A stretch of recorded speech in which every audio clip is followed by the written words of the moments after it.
Pengurus dan petinggi partai politik terus saja terjadi. Satu persatu para pelakunya masuk dalam jaring OTT KPK. Pertanyaan pun kemudian mengusik, mengapa banyak di antara pelaku korupsi adalah para oknum kader partai yang duduk di berbagai posisi jabatan publik. Apa sebenarnya yang membuat mereka mudah terjebak kasus uang haram ini? Benarkah politik berbiaya tinggi menjadi penyebabnya? Laporan khas redaksi merangkumnya untuk Anda.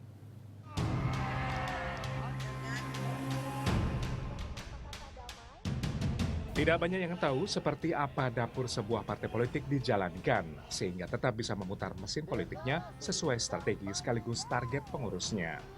Semua aktivitas ini membutuhkan sumber dana yang tidak pernah sedikit. Lalu dari manakah datangnya pendapatan partai politik? Pendapatan utama parpol adalah iuran anggota. Semua parpol yang berlaga di pemilu 2019 mencantumkan iuran anggota sebagai sumber keuangan mereka. Iuran wajib anggota ini bersumber dari kader yang duduk di parlemen serta pejabat menteri ataupun kepala daerah. Lalu berapa banyak uang yang mereka setorkan? Studi penelitian politik berjudul Dysfunction by Design, Political Finance and Corruption in Indonesia, karya Markus Metzer menyebutkan lebih dari 40% gaji anggota legislatif dipotong bendahara partai politik. Belum lagi sejumlah uang harus disetorkan untuk mendanai pertemuan, kegiatan sosial, hingga program pendidikan politik partai politik.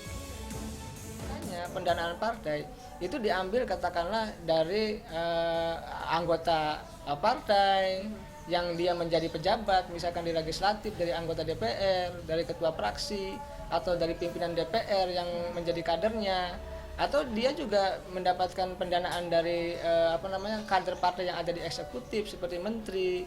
Nah, atau dari pengusaha juga. Nah, ini persoalannya. Ketika pendanaan partai itu misalkan datang dari pengusaha atau pengusaha ada yang nyumbang, ini dalam tanda petik pasti kemungkinan ya kalau menurut saya saya tidak mau sudon. Itu akan terjadi kong kali kong di suatu saat nanti.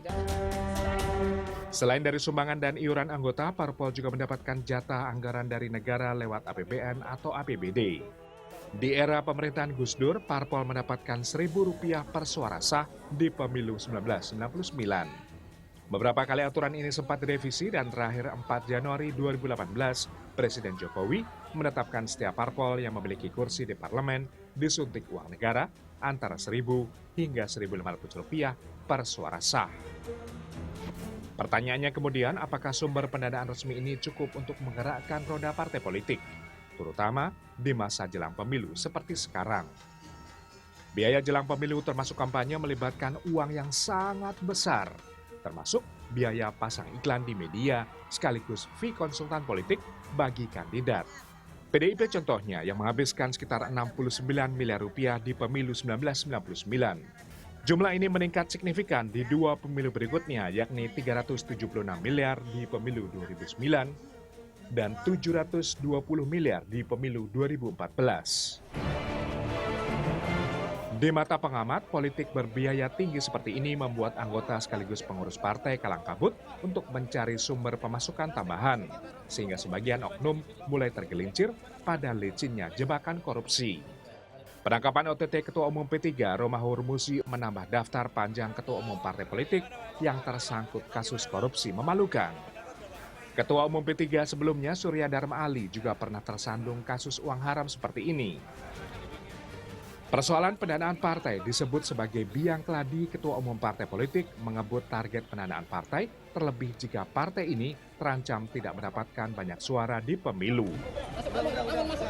Hari ini kan diprediksi banyak survei tidak masuk parliamentary threshold. Nah, ketika ini terjadi, maka tentu ketua umum dan kadernya sungguh-sungguh untuk mengencangkan ikat pinggang, mencari pendanaan, ya kan, agar partai itu mesin partainya berjalan. Nah, oleh karena itu ketua umum dan seluruh kader tentu mencari pendanaan yang katakanlah dan tanda petik itu dianggap aman. Kondisi perpolitikan di Indonesia relatif berbiaya sangat mahal. Jika dibandingkan dengan negara Eropa dan Amerika Serikat, pendanaan partai yang mahal namun tidak diimbangi dengan kondisi ekonomi dan pendidikan masyarakat membuat angka korupsi juga sangat tinggi. Jika tidak diganjar dengan hukuman yang mendatangkan efek jera, para tikus koruptor pasti akan terus menggerogoti uang rakyat. Tim Liputan Trans 7.